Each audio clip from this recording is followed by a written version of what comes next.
Note: the audio track for this video was created 48 hours ago after the deaths of Philando Castile and Alton Sterling.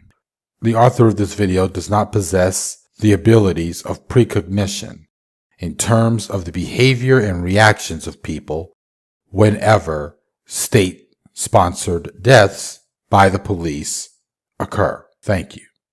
For me, at times, when I see a thing that happens over and over again, I see a correlating reaction to that thing. In this case, the thing being state violence, and specifically police brutality, ending with a murder.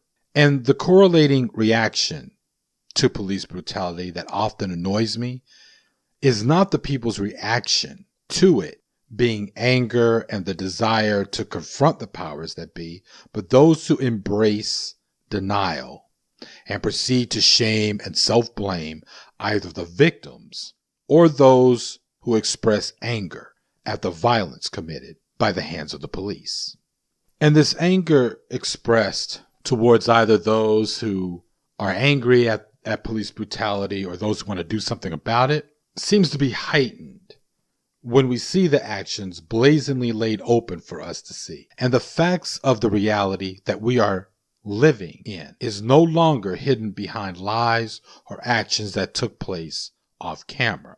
When you see cops now, in even more detail, murdering someone, and then a year later they get off scot-free, that reality is that we do indeed live in a police state. Because from the courts to even the court of public opinion, the police are always justified in what they do to any of us.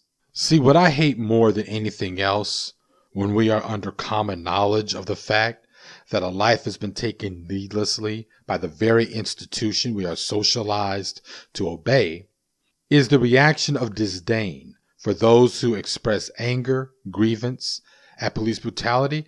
And I also hate those who seek to question people who commit to activism that seeks accountability or to expose the blatant disregard of life. In the case of African Americans and the police, the disregard of Black life. Now, because I see these two kinds of reactions all the time, ever since I was involved in community organizing against police brutality back in 1989, this hatred of those who express anger, and then on the other end, the scrutiny of those who fight for change, I may have made a misstep in last night's impromptu live stream when I went at Madhead's video where he attacks what he sees as fake pro-blacks, or rather the online Afrocentric community and their usual selling of wolf tickets reacting to police brutality, by then conflating the scrutiny or attacks on activists who work to protest police brutality that often comes up from people whenever cases like Alton Sterling's comes about. I knew he was talking about apples, and while I was pointing out that he was talking about apples, I wanted to also talk about oranges. But the misstep was that I added no segue, and I wound up conflating the two. People like Madhead's motivation is ultimately a silencing tactic. His pointing out the expression of anger or the selling of wolf tickets by the pro-blacks who don't do anything is really just a straw man argument. He will always talk about them as if they are some major factor in keeping us from justice, when in fact, if they are not about anything and are nothing but loudmouths, then why lose your breath on them? And if you can indeed make a distinction between these red, black, and green paper tigers and the quote-unquote real protesters, then why not uphold the work and encourage the people to seek out the organizations that are currently leading protests and actions? Why make an entire video to those who don't commit political action when you recognize those who do? I talk about Black Lives Matter. I bring up organizations like Another World is Possible, even though I may not agree with either of those movements on everything. I will talk about the general rallies or assemblies or even the urban rebellions and uprisings that come about, but I would never waste a minute talking about the loudmouths and the do-nothings. And I believe the real reason why Madhead does this is to make brownie points with whoever the fuck Madhead is trying to make brownie points with. And at the same time, he's too cowardly to actually attack the quote-unquote real protesters that he just so happened to woke up this morning and recognize as good examples that we should follow. Go to his shitty channel and you'll know what I'm talking about. The link will not be in the low bar. See, I suspect, and this is just purely conjecture on my part, that he wouldn't ever be part of any demo and would never be part of any of the movements of the so-called protesters or the real protesters, because I suspect that he belittles that sort of thing. He never said that, but I can guarantee you he doesn't believe in that. What people like him really want is silence from both the do-nothings as well as the do-somethings. Why? Because when we react to murder by the police, it will force him to call into question his own do-nothingness. I mean, how much energy does this useless breather of good people's air spend chasing entertainment on YouTube? Any guesses? What does this man do in his meantime? Now, over to those who attack or scrutinize Black Lives Matter and anyone else who tries to make social change. I don't think I have ever talked about them, and last night I wanted to, but like I said, issues got blurred on my part. See, I saw this a lot back in my day. You were out there passing out flyers trying to get people involved, and you would hear questions about who the leaders were of the movement that was trying to raise questions for justice for police brutality.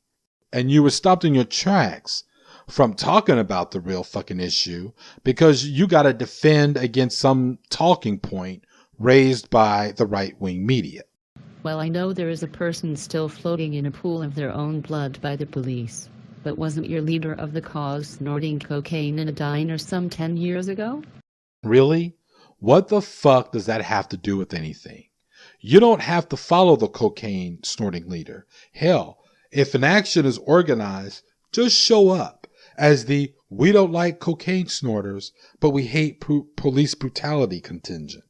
You see, people like this are actually worse than Madhead, because what they are really doing is creating excuses, preferring to remain blind or ignorant or just simply complacent with police brutality.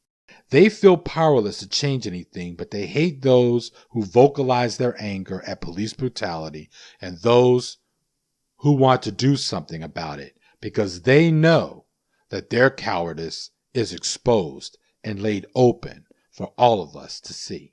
Then you have when people bring up Al Sharpton. Well, let me explain something. Al Sharpton has been ran out of every anti-police protest and movement in the past 6 years. Stop watching Fox News and look at and check out what's happening in alternative and left news. They have definitely talked about this. Or the best thing to do is simply get involved in social change if you want to change police brutality. I mean, the thing about Al is that he might be able to get close enough to the surviving family members of those who've been murdered by the police to get photo ops, but that's it.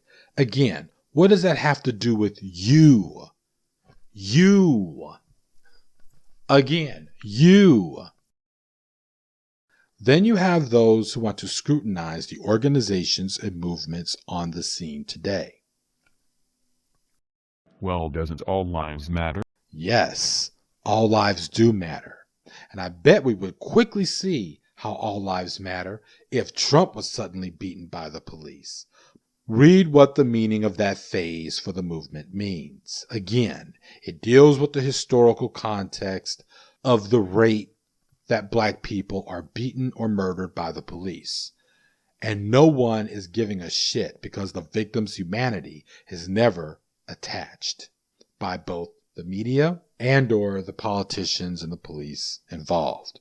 We will scrutinize their criminal past instead. If they resist arrest, while white counterparts can resist arrest and typically live to tell the tale, and all because as long as they are black, they are not lives to begin with.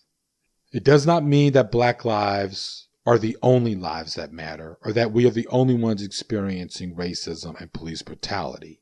It's about the rate and ease of the taking of those black lives. No one has ever said that you have to join Black Lives Matter.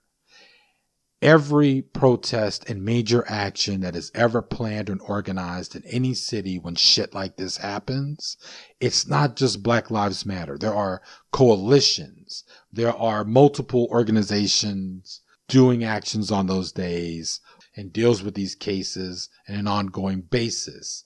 You have to be part of it. And if none of those organizations in your local city or state have those kinds of goals, be that person who wants to make those goals. Nothing is stopping you.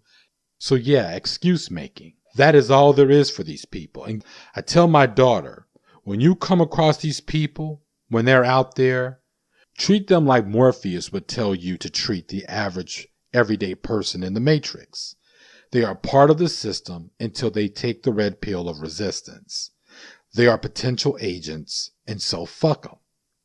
We have all the time in the world for those who want to wake up, but none for the angry, do-nothings.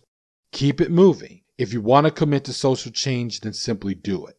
But look out for the excuse makers, for they are another form of agents of social injustice. They make not only excuses for their own inaction, but inadvertently, they make excuses for the system itself to never be challenged. This is the Garage Autonomist.